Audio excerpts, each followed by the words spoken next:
Saat ini pemerintah Kabupaten Muara Enim terus berusaha memberikan kehidupan yang layak untuk masyarakat kurang mampu dengan melakukan bedah rumah di antaranya 4 rumah di Desa Tanjung Jadi.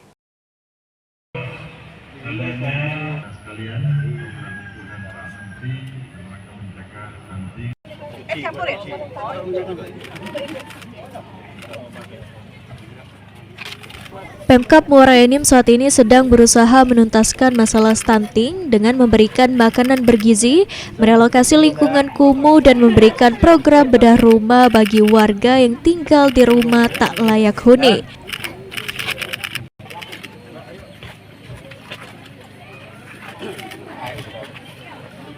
Salah satunya telah dilakukan bedah rumah warga di Desa Tanjung Jadi, Kecamatan Muara Enim, Kabupaten Muara Enim. Kepala Desa Tanjung Jati, Isnaini, mengucapkan rasa terima kasih karena telah peduli dengan masyarakat kurang mampu di desanya. Di Desa Tanjung Jati masih ada 4 rumah warga yang terbilang tidak layak huni. Masyarakat berharap program bedah rumah bisa menyentuh mereka.